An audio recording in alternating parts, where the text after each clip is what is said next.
கேள்வி டிஎன்பிசியில் கேட்கப்பட்ட ஒரு ப்ரீவியஸ் கொஸ்டின் பாருங்க. முதல் ஐஎன்சி மாநாடு நடைபெற்ற இடம் சொல்லி கேட்டிருப்பாங்க.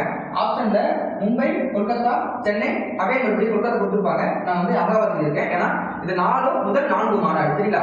இப்போ இந்திய தேசிய காங்கிரஸ் தான் ஐஎன்சி சொல்லுவாங்க. இது ஆரம்பிக்கப்பட்ட வருடம் 1885.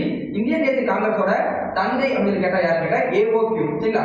முதல் மாநாடு எங்க நடக்குது பாத்தீங்கன்னா மும்பையில 1885 வருஷம் மும்பையில முதல் மாநாடு நடக்குது. ஆக்சுவலா இந்த மாநாடு எங்க நடக்க வேண்டியதா இருந்துச்சு அப்படின்னா புனேல சரிங்களா. புனே அப்படிங்கிற பகுதியில தான் முதல் மாநாடு நடக்க வேண்டியதா இருந்துச்சு. புனே பகுதிகளில் 1885 காலகட்டத்தில் பிளேக் நோய் பரவும் காரணத்தால மாநாடு மும்பைக்கு மாற்றாங்க. மும்பையில எங்க கேட்டா கோகுல்தா சமஸ்கிருத கல்லூரியில முதல் மாநாடு நடக்குது. இப்ப இந்த கேள்விக்கான ஆன்சர் பாத்தீங்க அப்படின்னா மும்பை தான் சரிங்களா. இரண்டாவது மாநாடு 1886 நடக்குது. இங்க கொல்கத்தாவுல இரண்டாவது மாநாடு நடக்குது. இந்த மாநாட்டுக்கு தலைவரா யார் வராங்கன்னா தாதாபாய் நவ்ரோஜி வராங்க. தாதாபாய் நவ்ரோஜி தான் முதல் பாரசீக இயக்க தலைவர் சொல்லுவாங்க சரிங்களா. ஐஎன்சியோட முதல் பாரசீக இயக்க தலைவர் யாருன்னு கேட்டா தாதாபாய் நவ்ரோஜி. தாதாபாய் நவ்ரோஜி அகைனுடைய 1906 வங்காளம் பிரிக்கப்பட்ட அடுத்த ஆண்டும் அவர் தான் வராங்க ஐஎன்சி தலைவராக வருவாங்க. மூணாவது மாநாடு சென்னை 1000 விளக்கு நடந்திருக்கும். தென்னிந்தியில் நடைபெற்ற முதல் மாநாடு சென்னை 1000 விளக்கு நடந்திருக்கும். இதுல யார் வருவாங்க அப்படின்னா பக்ருதீன் தியாப்ஜி அப்படிங்கிற முதல் முஸ்லீமை கொண்ட மாநாடு சரிங்களா. பக்ருதீன் தியாப்ஜி 1887 சென்னை மாநாட்டை ஐஎன்சி தலைவராக வருவார்.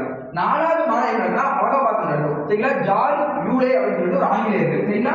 ஜார்ஜ் யூலே அப்படிங்கிற ஒரு ஆங்கிலேயர் தான் இங்க வந்து தலைவராக இருப்பாங்க. அப்போ முதல் ஆங்கில தலைவரை கொண்ட ஐஎன்சி மாநாடு கேட்டா நாலாவது மாநாடு 1888 ஆண்டு அலகாபாத்தில் நடைபெற்ற ஐஎன்சி மாநாடு தலைவர் யாருன்னு கேட்டா முதல் ஆங்கிலேய தலைவர் ஜார்ஜ் யூலே சரிங்களா.